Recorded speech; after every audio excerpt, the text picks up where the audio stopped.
جماعة الحق والهدى والسنة هم السلفيون.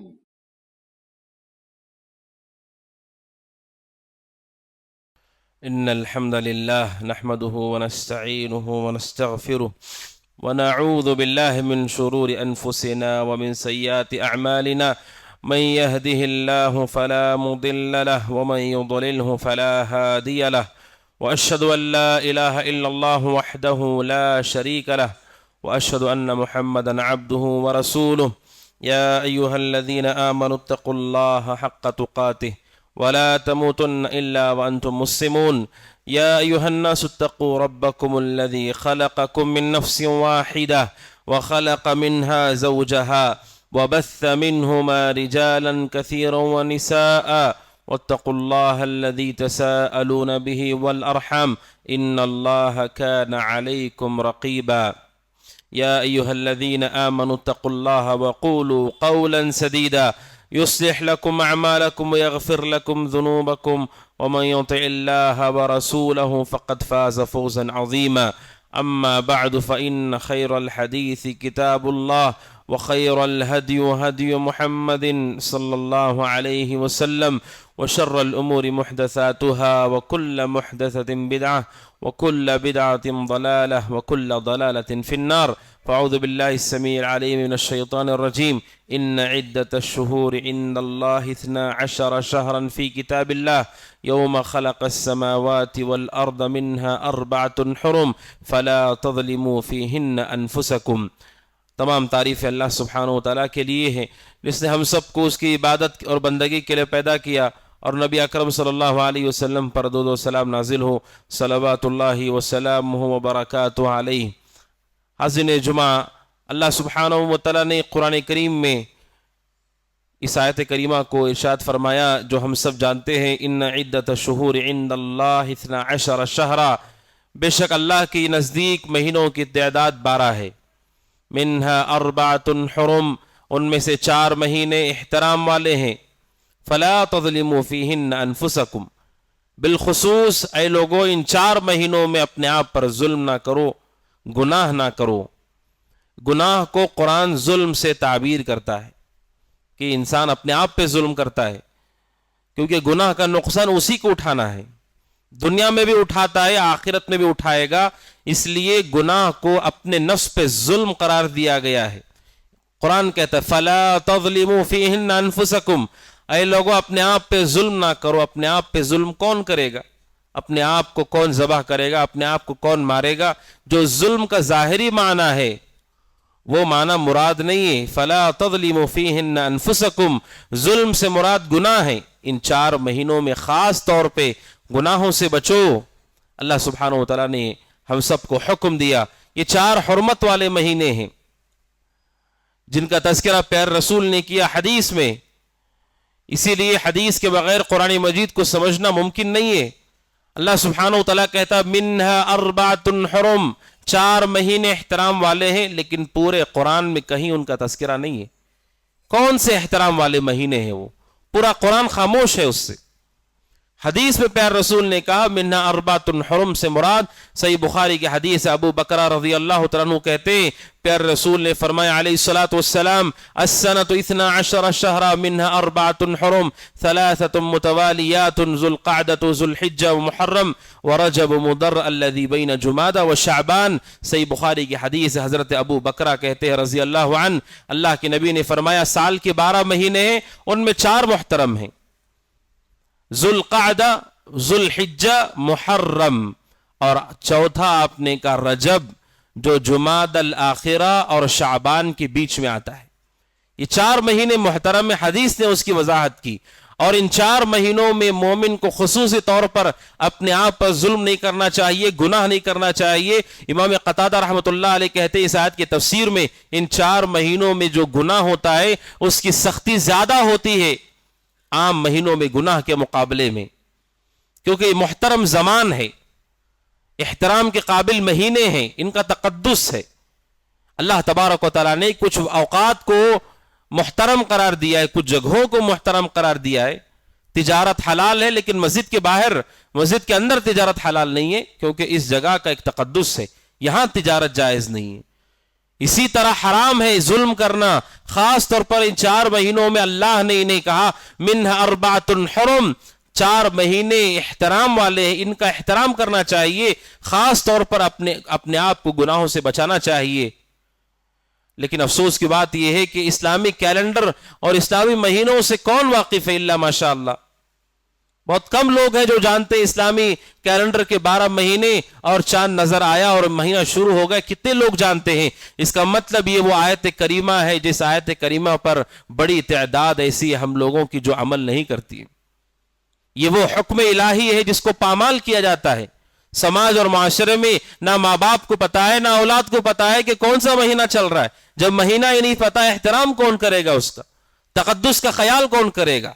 لہٰذا اس تعلیم کو، قرآن مجید کی اس آیت کو جس طرح دیگر آیتوں کا احترام کر کے اس پہ عمل کیا جاتا ہے، مسلمانوں کی ذمہ داری ہے کہ اس آیت کا بھی احترام کریں اور اسلامی کیلنڈر کو جانے، 12 مہینوں کو جانے اور ان 4 مہینوں کا احترام کریں جن کا احترام بسا اوقات کفار مکہ نے بھی کیا ہے.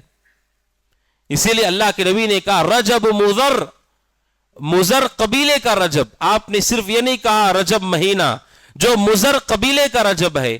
یہ مضر عدنان کے قبائل میں سے قبیلہ ہے جو اس مہینے کا بہت احترام کرتا تھا، حتیٰ کہ رسول نے کہا مضر کا رجب، اس لیے کہ وہ احترام کرتے تھے. اور یہ اچھی چیز ہے کہ کوئی آدمی ان مہینوں کا احترام کرے. گناہ کرنے سے پہلے سوچے کہ محترم مہینے چل رہے ہیں، مجھے اس میں گناہ نہیں کرنا چاہیے. یہ پہلی بنیادی بات ہے. اور دوسری بات ہے وہ یہ ہے رجب سے متعلق کہ ماہ رجب یہ محترم مہینہ ہے. اس کے علاوہ کوئی اور فضیلت کتاب و سنت میں ماہ رجب کی نہیں بتائی گئی ہے جس سے کوئی آدمی نیا خصوصی عمل کر سکے. کوئی بھی آدمی سال بھر جو عمل کر رہا ہے اس سے ہٹ کر کوئی عمل کرنا چاہتا ہے، اس کے لیے کوئی واضح دلیل چاہیے. اگر دلیل نہیں ہے تو اس میں تبدیلی کرنا یہ بدعت ہے، اور ہر بدعت گمراہی ہے اور ہر گمراہی جہنم میں لے جاتی ہے. اور بدعات 2 طرح کی ہوتی ہیں. ایک وہ جو شریعت میں اس کی کوئی اصل ہی نہیں، اس کا کوئی تذکرہ ہی نہیں ہے، ایسا کوئی عمل کرنا ثواب کی نیت سے اسے بدعت کہا جاتا ہے اصلیہ، کہ وہ عمل جو شریعت میں کہیں آیا ہی نہیں ہے لیکن لوگ ثواب سمجھ کے اسے کر رہے ہیں. شریعت میں کہیں اس کا تذکرہ نہیں ہے، کوئی ایسا کام آیا ہی نہیں ہے، پھر بھی لوگ کر رہے ہیں اور ثواب سمجھ کے کر رہے ہیں. جیسے ماتم ہے، شریعت نے کبھی کسی کو اپنے آپ کو کاٹنے مارنے کا حکم نہیں دیا ہے، کوئی آدمی کر رہا ہے ثواب سمجھ کے، اسے کہا جاتا ہے بدعۃ اصلیہ. تقدیر کا انکار کر دینا ہے بدعۃ اصلیہ. کتاب و سنت میں کوئی اس کی بنیادیں ہی نہیں ہے. اللہ کی صفات کا انکار ہے بدعۃ اصلیہ، یہ اصلی بدعات ہے، یعنی شریعت میں ان کا تذکرہ ہی نہیں ہے لیکن لوگ ثواب سمجھ کے کر رہے ہیں. اور دوسری قسم ہوتی بدعات کی بدعۃ اضافیہ، کہ دین میں وہ عمل صالح تو موجود ہے لیکن اس عمل صالح کو اپنی خواہشات کے مطابق پھیر دینا. جیسے نماز تو کتاب و سنت میں موجود ہے، قرآن و سنت میں موجود ہے، لیکن کوئی آدمی اپنی طرف سے نماز کا کوئی خاص وقت، خاص طریقہ، خاص شکل اور خاص تعداد اس کی بتا دے، اس نے بدعۃ اضافیہ کا ارتکاب کیا. یہ بدترین بدعت ہے اور اس میں زیادہ نقصان ہوتا ہے امت کو، کیونکہ لوگوں کو لگتا ہے یہ تو پہلے سے دین میں ہے. جیسے اسی مہینے میں صلاۃ الرغائب پڑھی جاتی ہے. صلاۃ الرغائب جو رجب کے ماہ میں پڑھی جانے والی خاص نماز ہے جس کا تذکرہ حدیثوں میں نہیں ہے. 400 ہجری کے 400 سالوں کے بعد یہ بدعت ایجاد کی گئی لیکن لوگ اسے اہتمام سے پڑھتے ہیں رجب کے مہینے میں، جبکہ کتاب و سنت میں تذکرہ نہیں ہے. آپ انہیں کہیں گے یہ بدعت ہے، وہ کہتے یہ تو نماز ہے. نماز ہے لیکن اس نماز کے ساتھ انسانوں نے کھلواڑ کیا ہے اور وقت اور تعداد اور جگہ اور زمان طے کیا ہے، اور اس کا اختیار بھی صرف اللہ کو ہے. اگر کوئی آدمی یہ کہے کہ ظہر کی نماز میں عشاء کے بعد پڑھوں گا روزانہ، وہ بدعتی اور گمراہ شخص ہے. اس لیے کہ نماز کتنے رکعت پڑھنا ہے اور کب پڑھنا ہے، کیسے پڑھنا ہے، یہ ساری چیزیں اللہ نے طے کی ہیں. اگر کوئی آدمی اس میں دخل اندازی کر کے اس کی تعداد کو ہیر پھیر کرتا ہے یا وقت کو بدلتا ہے، جگہ کو بدلتا ہے، وہ بھی بدعتی ہے اور بدعت کا ارتکاب کرتا ہے. لیکن اکثر لوگوں کو نہیں لگتا یہ بدعت ہے، جبکہ دین میں یہ اضافہ ہے. اس کی دسیوں مثالیں کتاب و سنت میں موجود ہیں کہ عمل ہے، اس عمل کا جو طریقہ جس وقت میں کرنا ہے اسی وقت آپ کر سکتے، اس کے علاوہ وہ عمل کرنا آپ کے لیے عبث اور بیکار ہے۔ صحیح بخاری کی مشہور حدیث ہے، نبی اکرم صلی اللہ علیہ وسلم کے پاس ایک صحابی آئے جنہوں نے قربانی کے دن، عید کے دن اپنے جانور کو نماز سے پہلے ہی قربان کر دیا، نماز سے پہلے ہی ذبح کر دیا۔ قربانی تو قربانی ہوتی ہے، آپ غور کیجئے، بسم اللہ اللہ اکبر کہہ کے انہوں نے ذبح کیا اور لوگوں میں تقسیم کیا، اور رسول کو جب بتایا، رسول اکرم صلی اللہ علیہ وسلم نے فرمایا شاتو کا شات لحمن، آپ نے کہا تمہاری بکری پر کوئی ثواب تم کو نہیں ملے گا، آپ نے کہا ایک اور جانور خریدو اور ایک قربانی کرو، یعنی یہ جو کیا تم نے وہ چلا گیا، اس پر کوئی ثواب نہیں ملے گا، ایک اور جانور قربان کرو۔ دوسرا جانور خرید کر کے انہوں نے ذبح کیا۔ آپ سوچو، قربانی تو عبادت ہے، اس عبادت کا وقت بھی طے ہے، آپ اسے نہیں بدل سکتے۔ اگر کوئی اس میں کھلواڑ کرتا ہے وہ بھی بدعت ہے، اور امت میں بدعت اضافیہ کی بھرمار ہے، اتنی بڑی تعداد ہے کہ ان کا گننا بھی مشکل ہے، نہ جانے کتنے قسم کی نمازیں، صلاۃ الرغائب ہے، صلاۃ غوثیہ ہے، فلاں نماز ہے، فلاں نماز ہے، اور ہر ایک کا اپنا طریقہ ہے، تعداد ہے، گنتی ہے، کیفیت ہے، کتاب و سنت میں ان کا کوئی تذکرہ ہی نہیں ہے۔ صحابی کی قربانی وقت سے پہلے قبول نہیں ہوئی کیونکہ وقت وہ نہیں ہوا تھا۔ اسی طرح ساری عبادتیں جو وقت شریعت نے طے کیا، جو طریقہ شریعت نے طے کیا، اسے بدل کر کے کوئی اور طریقہ ایجاد کرنا بھی بدعت ہے۔ صلاۃ الرغائب، رجب کا مہینہ ہم نے خاص کیا اور خاص کر کے وہ نماز ہم ادا کر رہے، یہ بدعت ہے۔ رسول نے کوئی ایسی نماز رجب کے لیے خاص نہیں ادا کی ہے، یہ بدعت اضافیہ ہے۔ دونوں طرح کی بدعتوں سے مومن کو بچنا چاہیے۔ اصلی بدعتیں جو دین میں ہے ہی نہیں ان سے بھی بچے، اور جو دین میں عمل صالح ہے اس میں لوگوں نے ہیر پھیر کیا ہے اس سے بھی مومن کو بچنا چاہیے۔ اور ماہ رجب اس مہینے میں جس میں گناہ کرنے سے شریعت نے منع کیا ہے، اور سب سے بڑا گناہ شرک ہے، اس کے بعد بدعت ہے، اس کے بعد کبیرہ گناہ ہے، اس کے بعد صغیرہ گناہ ہے۔ اور اس ماہ رجب میں افسوس کی بات، جس کا احترام مشرکین مکہ بھی کرتے تھے اس کا احترام مسلمانوں نے نہیں کیا، اور اسی ماہ کے اندر صرف بدعتیں کہنا غلط ہوگا۔ اسی مہینے کے اندر الگ الگ طریقے کا شرک آپ کو نظر آئے گا۔ شرک بھی ہوتا ہے اللہ کے ساتھ، بدعت بھی ہوتی ہے اللہ تبارک و تعالیٰ کے دین میں، رسول کے طریقے میں تبدیلی ہوتی ہے، اور گناہ بھی بہت سارے ہوتے ہیں۔ اسی لیے اہل علم نے مخصوص کتابیں لکھی ہیں، البدع الحولیہ، وہ بدعتیں جو سالانہ لوگ کرتے ہیں ان پر مستقل کتابیں لکھی علماء نے اور لکھ رہے ہیں، جس میں نئی نئی بدعتوں کو جوڑا جاتا ہے تاکہ لوگوں کو پتا چلے حولیہ کہ بعض لوگوں نے ایک بار ایجاد کر کے نہیں کیا ہے، اسے زمان کے ساتھ خاص کر دیا، اور ہر سال یہ بدعت لوٹ لوٹ کر کے آئے گی۔ آپ سوچئے جس نے ایجاد کیا اس کا کتنا برا انجام ہوگا۔ ایک بار کر کے ختم نہیں ہو رہی بدعت، بدعت حولیہ کہ وہ سالانہ بدعتیں ہیں، ہر سال ہوتی ہیں، جب بھی رجب آئے بدعت ہوتی ہے۔ اسی لیے قرآن مجید کہتا ہے لِيَحْمِلُوا أَوْزَارَهُمْ كَامِلَةً يَوْمَ الْقِيَامَةِ وَمِنْ أَوْزَارِ الَّذِينَ يُضِلُّونَهُمْ بِغَيْرِ عِلْمٍ أَلَا سَاءَ مَا يَزِرُونَ، کہ کل قیامت کے دن جن جن لوگوں نے دوسروں کو گمراہ کیا ہوگا اپنا بھی گناہ انہیں اٹھانا ہوگا، اور جتنے لاکھوں کروڑوں انسانوں نے اس پہ عمل کیا ہے لاکھوں کروڑوں انسانوں کا گناہ بھی اس کو اٹھانا ہوگا۔ قرآن کہتا ہے الا ساء ما یزرون، خبردار یہ کتنا برا بوجھ اٹھا رہے ہیں، کتنا خطرناک بوجھ یہ اٹھا رہے ہیں، اپنا ہی گناہ اٹھانا بھاری ہے، یہ تو کروڑوں لوگوں کا گناہ اٹھا رہے ہیں۔ بدعتیں کوئی معمولی چیز نہیں ہے، انسان کی پوری آخرت برباد ہو جائے گی۔ جن ظالموں نے امت کو ان راستوں پر لگایا ہے، ہو سکتا ہے ان آج وہ زمین پر چلتے پھرتے موجود نہ ہو، لیکن یہ گناہ ان کا پیچھا قیامت تک نہیں چھوڑے گا، کیونکہ لوگ سالانہ اسے کر رہے ہیں۔ ہر سال صلاۃ الرغائب ہوتے ہیں، ہر سال رجب کے کونڈے ہوتے ہیں، لیلۃ المعراج بنائی جاتی ہے، اور ہزاری لکھوی روزے رکھے جاتے ہیں، یہ ہر سال ہو رہا ہے، اور لاکھوں کروڑوں کی تعداد میں لوگ اسے کر رہے ہیں۔ جس نے کیا ہے اس کا کتنا برا انجام ہوگا، اور جو کر رہے ہیں وہ بھی اس گناہ سے نہیں بچ سکتے، کیونکہ رسول کے ہوتے ہوئے، رسول کا طریقہ ہونے کے بعد کیوں انہوں نے ان کی پیروی کی، عذاب ان کو بھی ہوگا۔ قرآن کریم کہتا ہے کہ جنہوں نے اپنے بڑوں کی اطاعت کی ہے، اپنے سرداروں کی، اپنے بڑوں کی فرما برداری کی اور رسول کی راستے کو چھوڑ دیا، قرآن مجید کہتا ہے کہ وہ لوگ بھی جہنم میں داخل ہوں گے، اور اللہ تبارک و تعالیٰ سے کیا کہیں گے؟ ربنا انا اطعنا سادتنا وکبراءنا فاضلونا السبیل۔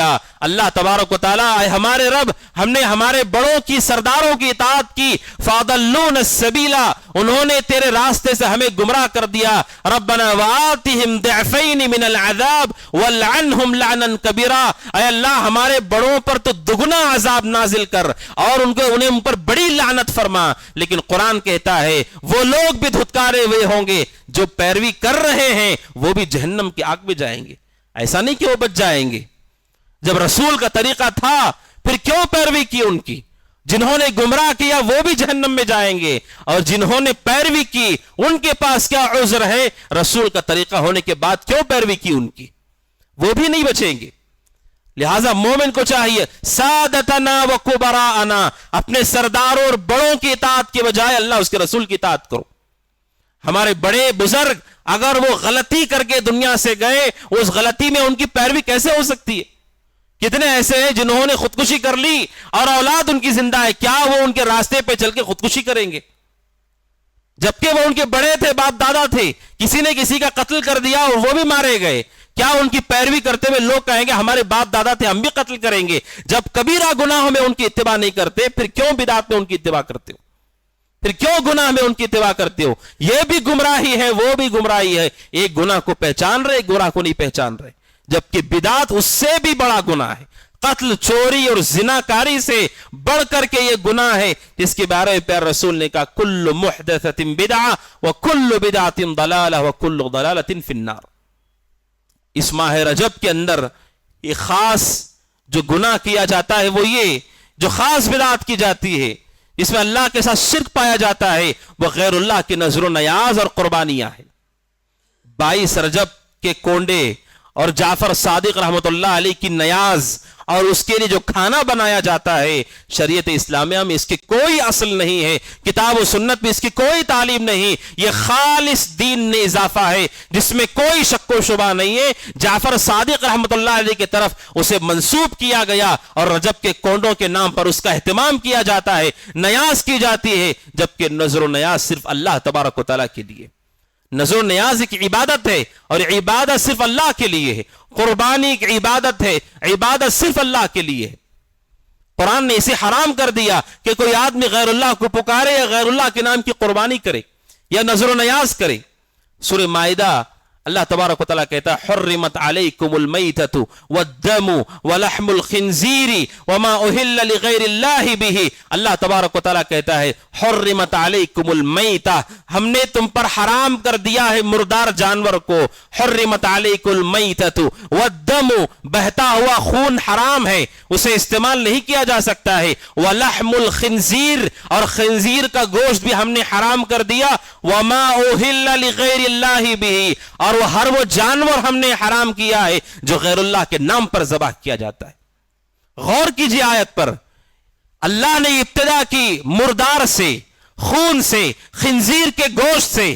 علماء کہتے ہیں غور کرو، اللہ تبارک و تعالیٰ نے محسوس گناہ جسے لوگ محسوس کرتے ہیں، پہلے ان کا تذکرہ کیا۔ خنزیر کا گوشت کون مسلمان کھاتا ہے؟ پہلے اس کا تذکرہ کیا، بعد میں کہا وما اہل لغیر اللہ بھی۔ جس طرح خنزیر کا گوشت نہیں کھاتے، اسی طرح غیر اللہ کے نام کی قربانی بھی نہیں کھا سکتے، تاکہ لوگوں کو معلوم ہو شرک اگرچہ کہ آپ کو محسوس نہیں ہو رہا ہے، لوگوں وہ بہت بری چیز ہے، بہت بڑی مصیبت ہے، وہ اس سے بھی بڑا اور اس سے بدتر گناہ ہے وہ۔ اس لیے پہلے اللہ نے کہا یہ خنزیر کا گوشت حرام ہے، اور کہا وما اہل لغیر اللہ بہ، جو بھی غیر اللہ کے نام پر ذبح کیا جائے وہ حرام ہے، فسق ہے، اسے کھایا نہیں جا سکتا ہے۔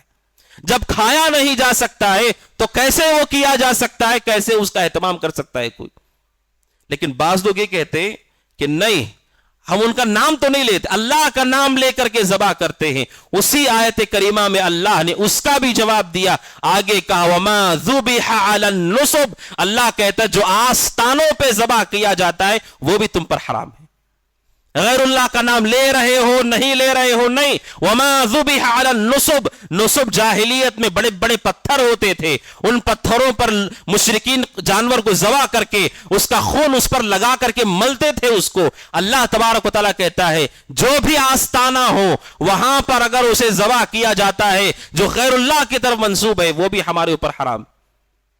رسول نے کس طرح اسے حرام کیا ہے؟ ابو داؤد کی ایک روایت ہے جس کو روایت کرنے والے صحابیہ میمونہ ہیں، وہ کہتی ہیں کہ حجۃ الوداع کا یہ موقع تھا، رسول اکرم صلی اللہ علیہ وسلم اپنے جانور پر سوار تھے، میرے والد نے رسول کو دیکھا اور لوگوں نے بتایا کہ یہی رسول ہے. پہلے وہ ملاقات نہیں کیے تھے، بتایا کہ یہی رسول ہیں.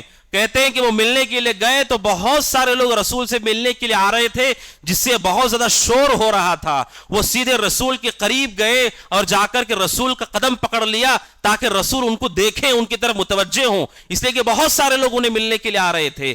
رسول نے جب ان کی طرف دیکھا تو کہا اللہ کے نبی میں نے نظر مانی ہے کہ اگر مجھے اللہ نرینہ اولاد دے تو میں بوانا نامی مقام پر جانور کو ذبح کروں گا، بکریوں کو ذبح کروں گا. میں نے نظر مانی ہے، نظر مانی ہے وہ حج میں آئے ہیں، اللہ کے نام کی نظر ہے، وہ اللہ کے نام کی نظر ہے. کہ میں نے نظر مانی ہے کہ اگر مجھے نرینہ اولاد ہوئی تو میں بوانا نامی ایک مقام ہے اس مقام پر جا کر جانور کو ذبح کروں گا. رسول نے پہلے ان سے پوچھا هل كان فيها وثن من اوثان الجاہلیت يعبد، آپ نے کہا بتاؤ جہاں تم جا کر کے اپنے جانور ذبح کرنا چاہتے ہو کیا پہلے وہاں پر کوئی بت موجود تھا؟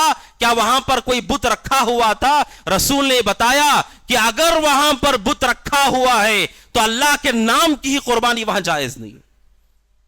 اللہ کے نام کی قربانی کیوں نہ؟ وہ حج میں رسول سے پوچھ رہے ہیں. آپ نے کہا اگر وہاں بت رکھا ہوا ہے تو نہیں. انہوں نے کہا اللہ کے لیے وہاں کوئی بت نہیں تھا، کوئی وہاں پر بت اور اس طرح کی چیزیں نہیں تھی. اللہ کے رسول نے دوسرا پوچھا هل كان فيها عيد من اعياد الجاهليه، آپ نے دوسرا سوال پوچھا ان سے. حضرت میمونہ اللہ کے نبی کی بیوی نہیں ہے، دوسری صحابیہ ہیں میمونہ بنت کردم. وہ کہتی ہیں رسول نے دوسرا سوال ان سے پوچھا کیا اس جگہ پر جہاں تم قربانی کرنا چاہتے ہو وہاں پر مشرکوں کی عید اور کوئی میلہ لگتا تھا وہاں پر؟ انہوں نے کہا نہیں اللہ کی نہیں، وہاں کوئی عید کوئی میلہ نہیں لگتا تھا. یعنی اس کا مطلب یہ ہے کہ اللہ کے نام کی قربانی اگر مشرکوں کے میلے میں آپ کرتے ہو وہ قربانی درست نہیں ہے. انہوں نے کہا اللہ کے نبی نہیں. تو آپ نے کہا ٹھیک ہے جاؤ اپنی نظر پوری کرو. اور آگے رسول نے کہا اللہ کی نافرمانی میں کوئی نظر نہیں ہو سکتی. یعنی اگر وہاں پر اللہ کے ساتھ شرک ہوتا ہو، اگر وہاں پر خرافات ہوتی ہو قربانی نہیں ہو سکتی. آپ غور کیجئے، اندازہ کیجئے جہاں شرک ہو رہا ہو وہاں آپ جا کر اپنا جانور اللہ کے نام پہ نہیں ذبح کرتے، اللہ کا نام لے کر نہیں ذبح کر سکتے. جو اللہ کے نام سے جانور ذبح کر رہے ہیں ان کا مقصد یہ کہ جعفر صادق ان پر رحم و کرم کریں، ان کی طرف توجہ کریں اور وہ اللہ کے سامنے سفارش کریں. یہ تو سیدھے سیدھے اللہ کے ساتھ شرک ہے. اللہ کے علاوہ نفع نقصان کا مالک تو کوئی نہیں ہے. کون ہے جو اللہ تبارک و تعالیٰ کے علاوہ نقصان کو دور کرنے والا ہے؟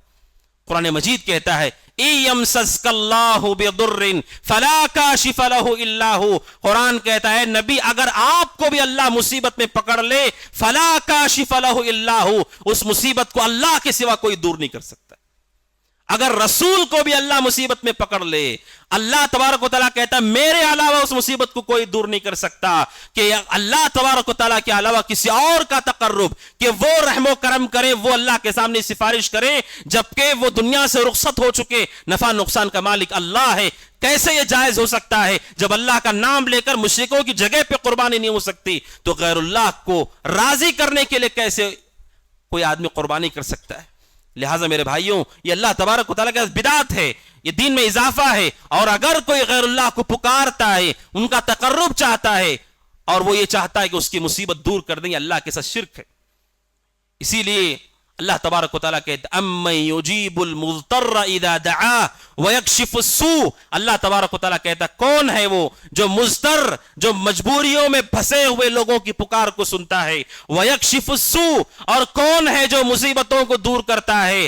آگے کہتا ہے اللہ الہ مع اللہ، اے لوگوں بتاؤ کہ اللہ کے سوا کوئی معبود ہے. یہ اللہ کی خاصیت ہے، خوبی ہے، صفت ہے کہ وہی ہے جو مضطر اور جو مصیبت میں پھنسے ہیں ان کی مصیبتوں کو دور کرتا ہے. جو یہ سمجھتا ہو کہ اللہ کے علاوہ کوئی اور بھی ہماری مصیبتوں کو دور کرتا ہے اس نے اللہ تبارک و تعالیٰ کی اس خوبی میں اسے شریک کر دیا.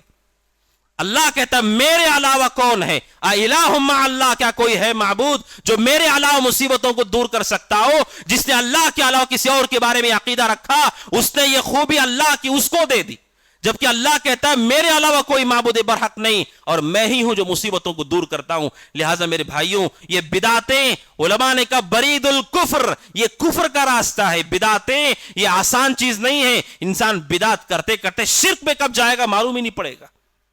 آپ برتن پہ سورہ فاتحہ پڑھنا، یہ کھانا بنا کر کے، یہ بدعت صرف اس پہ معاملہ رکا ہوا نہیں ہے، جن کے نام سے یہ کیا جا رہا ہے ان کے بارے میں لوگوں کا کیا عقیدہ ہے، وہ کیا چاہتے ہیں ان سے۔ آپ سوچئے بدعتیں نہیں رہتی ہیں، وہ رنگ بدلتی ہیں اور دھیرے دھیرے انسان کو بدعتیں اسلام سے خارج کر دیتی ہیں۔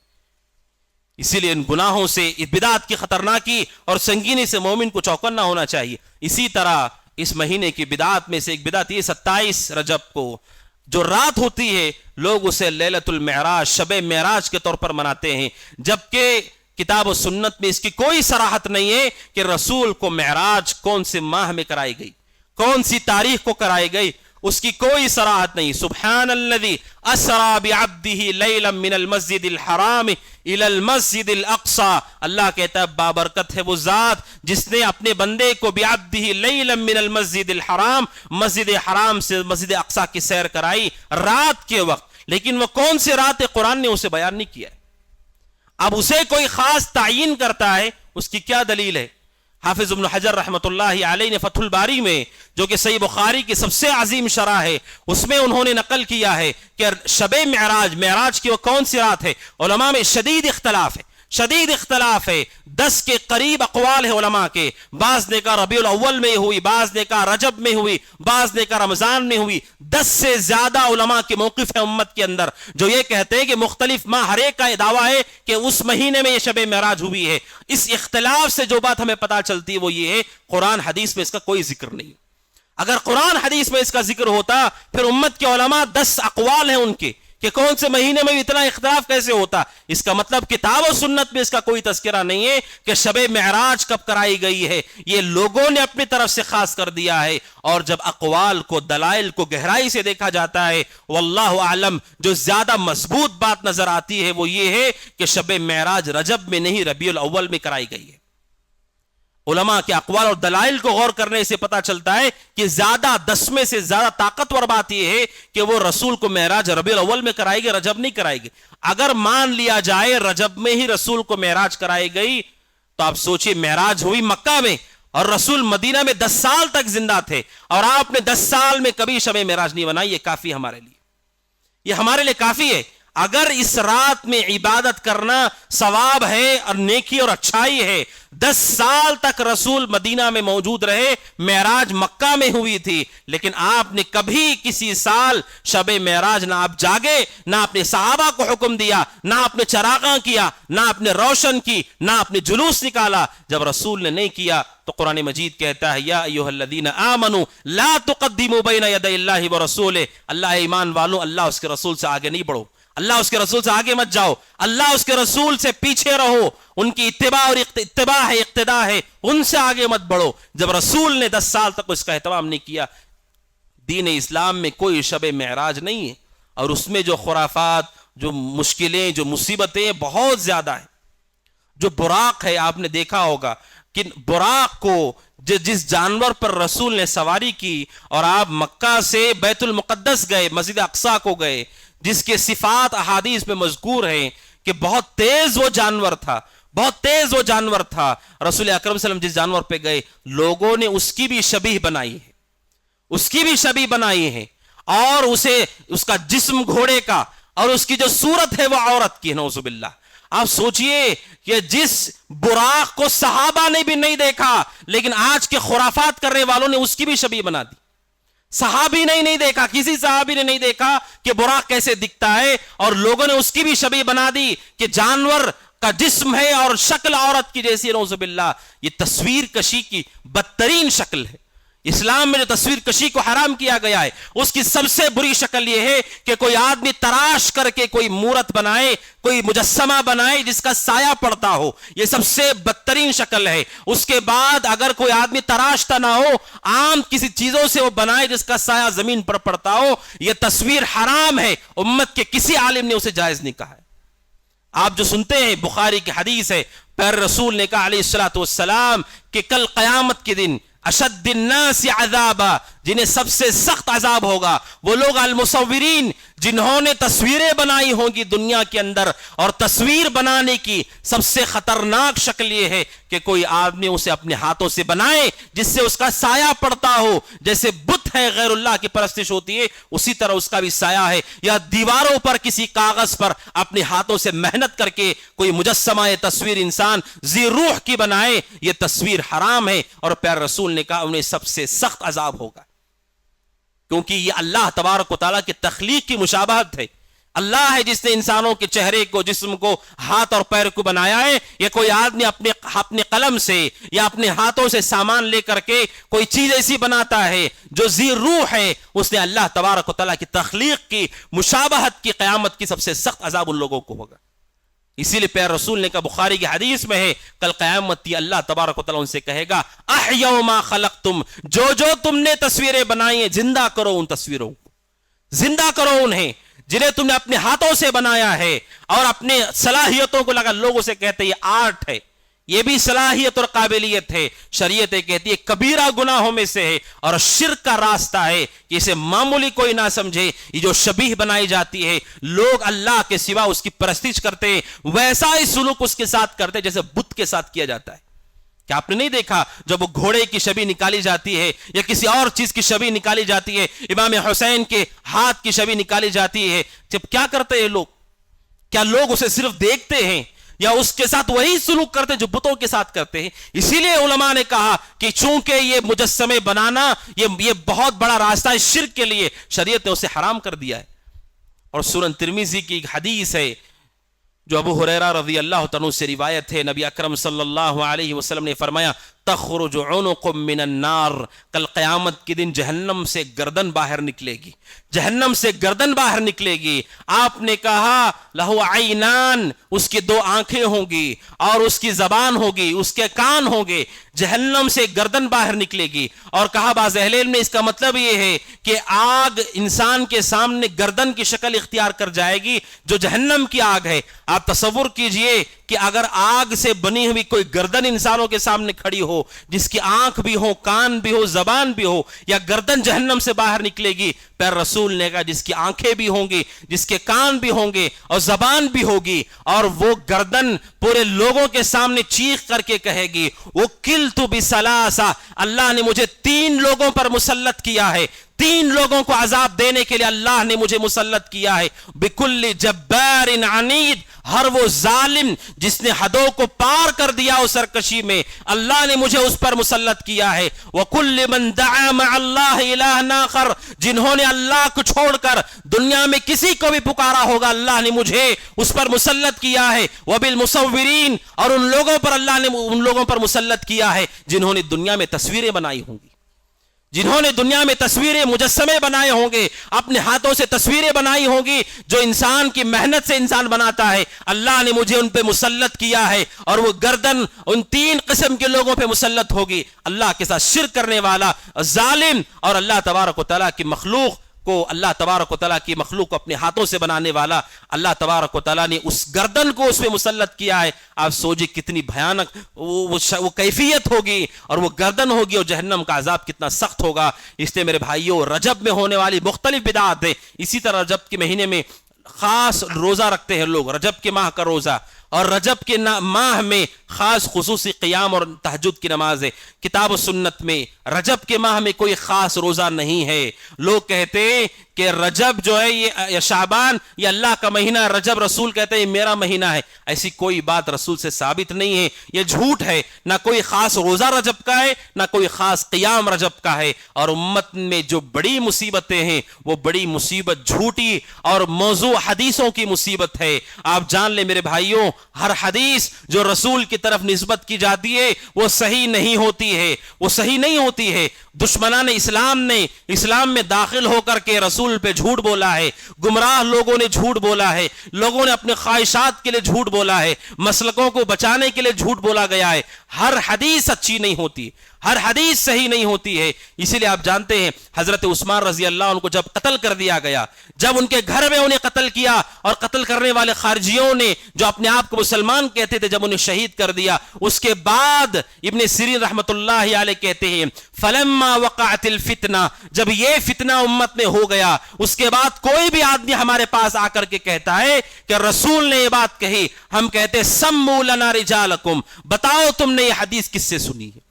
جب تک ہم تحقیق نہیں کرتے، یہ تابعی ہیں وہ کہتے ہیں، جب تک ہم تحقیق نہیں کرتے ہم اس کی بات کو نہیں مانتے۔ اسی لیے کہتے ہیں سلف کہ جب رسول اکرم صلی اللہ علیہ وسلم کے زمانے یا بعد کی بات ہے، کوئی بھی آدمی کہتا قال رسول اللہ صلی اللہ علیہ وسلم تو پورے مجموعے کے اندر سکوت طاری ہو جاتا، جہاں بھی رسول کا نام آتا لوگ خاموش ہو جاتے اور بولنے والے کو دیکھنے لگتے تھے۔ لیکن جب بعد میں حضرت عثمان کو قتل کیا گیا، شہید کیا گیا اور امت کے اندر بدعتیوں کی طاقت بڑھ گئی، گمراہ لوگوں کی طاقت بڑھ گئی، تب اس کے بعد کہتے اس کے بعد سے کوئی بھی آدمی رسول کا نام لیتا تو سلف اس سے پوچھتے تھے بتاؤ تم نے یہ حدیث کس سے سنی ہے۔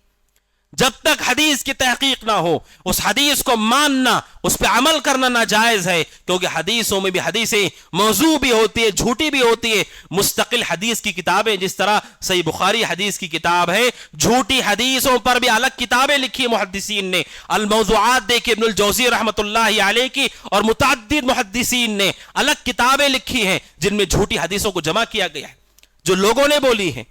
اسی لیے پیار رسول فرماتے ہیں، امام مسلم رحمت اللہ علیہ اپنے مقدمے میں نقل کیا ہے، مغیرہ بن شعبہ رضی اللہ عنہ کہتے ہیں کوئی بھی مسلمان جسے یہ معلوم ہے یہ جو بات رسول کے بارے میں کہی جا رہی ہے وہ جھوٹ ہے، اسے معلوم ہو پھر بھی آگے اسے نقل کر دے، آگے اسے بیان کر دے۔ رسول اکرم صلی اللہ علیہ وسلم نے فرمایا جس طرح جھوٹی حدیث بنانے والا جھوٹا ہے، میری بات کو سامنے نقل کرنے والا بھی جھوٹا ہے، وہ بھی جھوٹا انسان ہے۔ اور رسول نے کہا من کذب علی متعمدا فلیتبوأ مقعدہ من النار، جس نے مجھ پر جھوٹی حدیثیں باندھی اسے چاہیے جہنم میں اپنا ٹھکانہ بنا لے۔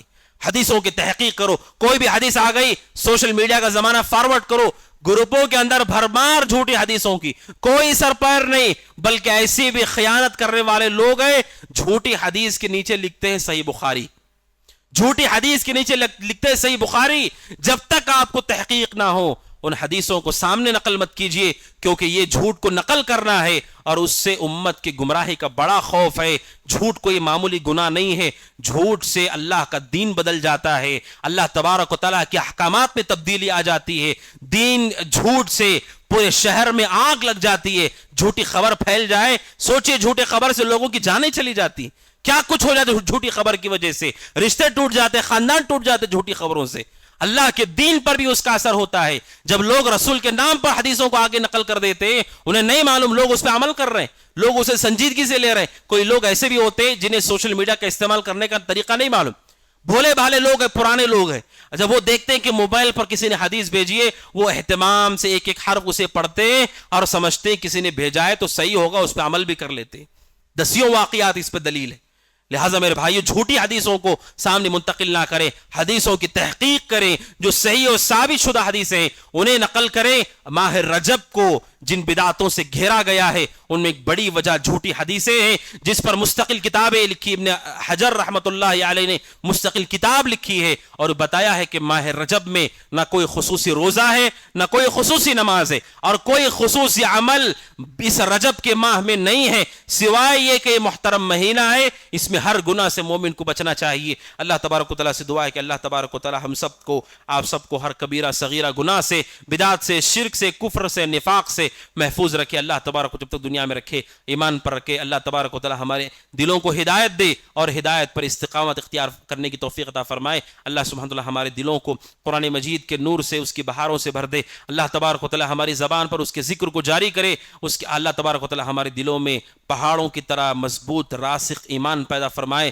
اللہ تبارک و تعالی ہمیں جب تک دنیا میں زندہ ہے اللہ تبارک و تعالی رسول اکرم صلی اللہ علیہ وسلم کی اتباع اور آپ کے پیچھے چلنے کی توفیق عطا فرمائے. اور ہر وہ گمراہ اور ہر وہ گنہگار بدعتی جو امت کو گمراہ کر رہا، اللہ تبارک و تعالی اس کے شر سے، فتنے سے امت کے عام بھولے بھالے لوگوں کو محفوظ فرمائے اور اس بدعتی کو، اس گمراہ کو ہدایت دے. یا اللہ تبارک و تعالی اسے نیست و نابود فرمائے. ھذا وصلی اللہ وسلم علی نبینا محمد وعلی آلہ وصحبہ اجمعین. وقل جاء الحق وزهق الباطل إن الباطل كان زهوقا